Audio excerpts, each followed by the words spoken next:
Plastic ಮುಕ್ತ ಸ್ವಚ್ಛ ಶಬರಿಮಲೆ ಕುರಿತಂತೆ ಐಪಿಎಸ್ ಅಧಿಕಾರಿ ಹಾಲಿ ಡಿಐಜಿ ಹಾಗೂ ಅಯ್ಯಪ್ಪ ಭಕ್ತ ವಿಜಯನ್ ಅವರ ಪರಿಕಲ್ಪನೆಯ ಪುಣ್ಯಂ ಪುಂಕವನಂ ಕಾರ್ಯಕ್ರಮ ಈ ವರ್ಷ 11ನೇ ಸಂವತ್ಸರಕ್ಕೆ ಕಾಲಿರಿಸುತ್ತಿದೆ. ಅದರ ಭಾಗವಾಗಿ ಶಬರಿಮಲೆ ಅಯ್ಯಪ್ಪ ಸೇವಾ ಸಮಾಜ ದಕ್ಷಿಣ ಕನ್ನಡ ಜಿಲ್ಲಾ ಘಟಕದ ವತಿಯಿಂದ ಜನವರಿ 14ರಂದು ಮರಳಿ ಶ್ರೀ ಸೂರ್ಯನಾರಾಯಣ ದೇವಸ್ಥಾನದಲ್ಲಿ ಸ್ವಚ್ಛತಾ ಕಾರ್ಯಕ್ರಮ ಆಯೋಜಿಸುವ ಮೂಲಕ ಜಿಲ್ಲೆಯಲ್ಲಿ ದೇವಳಗಳ ಸ್ವಚ್ಛತಾ ಕಾರ್ಯಕ್ರಮಕ್ಕೆ ಚಾಲನೆಯನ್ನ ನೀಡಲಾಗುವುದೆಂದು ಸಮಿತಿಯ ಜಿಲ್ಲಾಧ್ಯಕ್ಷ ಗಣೇಶ್ ಕೆ ಪೊದುವಾಳ್ ಹೇಳಿದರು.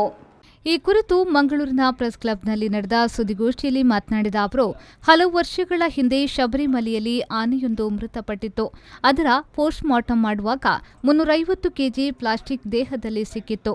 ಅಲ್ಲಿನ ವಿಶೇಷ ಅಧಿಕಾರಿಯಾಗಿದ್ದ ವಿಜಯನ್ ಅವರು ಶಬರಿಮಲೆಯನ್ನ ಪ್ಲಾಸ್ಟಿಕ್ ಮುಕ್ತ ಮಾಡಬೇಕು ಎನ್ನುವ ಸಂಕಲ್ಪದೊಂದಿಗೆ ಪುಣ್ಯಂ ಪುಂಕಾವನಂ ಕಾರ್ಯಕ್ರಮಕ್ಕೆ ಚಾಲನೆಯನ್ನ ನೀಡಿದ್ರು.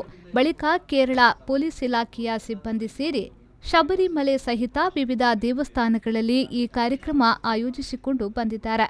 ಉತ್ತರ ಭಾರತದ 6 ರಾಜ್ಯಗಳ ಸಾವಿರಾರು ದೇವಸ್ಥಾನಗಳಲ್ಲಿ ಶಬರಿಮಲೆ ಅಯ್ಯಪ್ಪ ಸೇವಾ ಸಮಾಜ ಮೂಲಕ ಈ ಕಾರ್ಯಕ್ರಮವನ್ನು ಆಯೋಜಿಸಿಕೊಂಡು ಬರಲಾಗಿದೆ ಎಂದವರು ಹೇಳಿದರು. ಜನವರಿ 14ರಂದು ಬೆಳಗ್ಗೆ 9 ಗಂಟೆಗೆ ಕಂಕನಾಡಿ ಠಾಣಾಧಿಕಾರಿ ಕಾರ್ಯಕ್ರಮಕ್ಕೆ ಚಾಲನೆಯನ್ನ ನೀಡಲಿದ್ದಾರೆ. ಬಳಿಕ ಪಡೀಲ್, ಬರ್ಕೆ, ಅಯ್ಯಪ್ಪ ಮಂದಿರ, ಉರ್ವ, ಮಾರಿಗುಡಿ ಸೇರಿದಂತೆ ವಿವಿಧ ದೇವಳಗಳಲ್ಲಿ ಸ್ವಚ್ಛತಾ ಕಾರ್ಯಕ್ರಮ ಆಯೋಜಿಸಲಾಗುವುದೆಂದವರು ವಿವರಿಸಿದರು. ಬೆಳಿಗ್ಗೆ 9 ಗಂಟೆಗೆ ನಾವು ಮಂಗಳೂರಿನ ಸೂರ್ಯನಾರಾಯಣ ದೇವಸ್ಥಾನದಲ್ಲಿ ಜಿಲ್ಲಾ ಒಂದು ಕಾರ್ಯಕ್ರಮ ಉದ್ಘಾಟನೆ ನಮ್ಮ ಅಲ್ಲಿನ ಕಂಗನಾಡಿ ಅವರು ಇನ್ಸ್ಪೆಕ್ಟರ್ ಉದ್ಘಾಟನೆ ಮಾಡ್ತಾರೆ. ಹಾಗೂ ನಮ್ಮ ಪೂರ್ವ ಮಾರಿಗುಡಿ ದೇವಸ್ಥಾನದಲ್ಲಿ ಸಾಯಂಕಾಲ 6:15ಕ್ಕೆ ಬೇರೆ ಪಡೀಲು ಅಯ್ಯಪ್ಪ ಮಂದಿರದಲ್ಲಿ, ಬರ್ಕೆ ಅಯ್ಯಪ್ಪ ಮಂದಿರದಲ್ಲಿ ಬೇರೆ ಬೇರೆ ದೇವಸ್ಥಾನಗಳು 5-6 ಕಾರ್ಯಕ್ರಮಗಳು ನಾವು ಮಾಡಲಿಕ್ಕಿದೆ ಆ ದಿವಸ. ಈ ನಮ್ಮ ಜಿಲ್ಲೆಯಲ್ಲಿ ಕೂಡ ಈ ಸಲ ಶಬರಿಮಲೆಗೆ ಹೋಗುವವರು ಸಾಧಾರಣ ಅಯ್ಯಪ್ಪ ಭಕ್ತರು 50% ಪ್ಲಾಸ್ಟಿಕ್ ಮುಕ್ತ ಇರುಮುಡಿ ಅಂತೇಳಿ. ಪ್ಲಾಸ್ಟಿಕ್ ಅಂದರೆ ನಾವೀಗ ಸಪ್ಲೈ ಮಾಡ್ತಾ ಇದ್ದೇವೆ, ಇರುಮುಡಿ ಚೀಲ ಅಂತ ಇನ್ನೊಂದು ಕವರು, ಪೇಪರ್ ಕವರು, ಪ್ಲಾಸ್ಟಿಕ್ ಯಾರು ತಗೊಂಡು ಹೋಗಬಾರದು, ಅದೊಂದು 50% ಸಕ್ಸಸ್ ಆಗಿದೆ.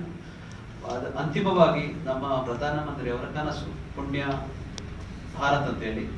ಅದಕ್ಕೆ ನಾವು ನಮ್ಮ ಕಡೆಯಿಂದ ಒಂದು ಸಣ್ಣ ಎಫರ್ಟ್ ನಾವು ಮಾಡ್ತಾ ಇದ್ದೇವೆ. ಈ ಸಂದರ್ಭ ಸುದ್ದಿಗೋಷ್ಠಿಯಲ್ಲಿ ಜಿಲ್ಲಾ ಗೌರವಾಧ್ಯಕ್ಷ ಮೋಹನ್ ಪಡೇಲ್, ಜಿಲ್ಲಾ ಸಂಯೋಜಕ ಸುಖರಾಜ್ ಕೊಟ್ಟಾರಿ, ಉಪಾಧ್ಯಕ್ಷೆ ಕಾತ್ಯಾಯನಿ ರಾವ್, ಪ್ರಮುಖರಾದ ಶರತ್ ಕೆಂಬಾರ್ ಉಪಸ್ಥಿತರಿದ್ದರು.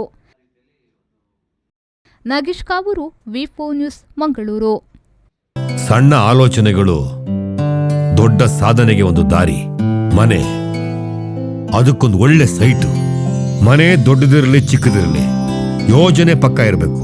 ನಮ್ಮ ಅಭಿರುಚಿಗೆ ತಕ್ಕಂತೆ ಇರಬೇಕು. ಏರಿಯಾ ಕೂಡ ಡೆವಲಪ್ ಆಗ್ತಾ ಇರಬೇಕು. ಇದು ಸಾಧ್ಯನಾ? ಖಂಡಿತ ಸಾಧ್ಯ. ಮಂಗಳೂರಿನ ಪಕ್ಷಿಕೆರೆಯಲ್ಲಿ ನಮ್ಮ ರೋಹನ್ ಎಸ್ಟೇಟ್. ಒಮ್ಮೆ ನೋಡಿ, ಕೋಟಿ ಅಲ್ಲ, ಲಕ್ಷ ಅಲ್ಲ, ಬರೀ 10,000ಕ್ಕೆ ಬುಕ್ ಮಾಡಿ. ತಿಂಗಳಿಗೆ ಕೇವಲ 10,000 ಇನ್ಸ್ಟಾಲ್ಮೆಂಟ್. ಎಲ್ಲಾ ಸೌಲಭ್ಯಗಳಿರುವ ಸೈಟ್ ನಿಮ್ಮದಾಗಿಸಿ. ರೋಹನ್ ಎಸ್ಟೇಟ್ ಆಲೋಚನೆಗೆ ಒಂದು ಒಳ್ಳೆಯ ಯೋಜನೆ.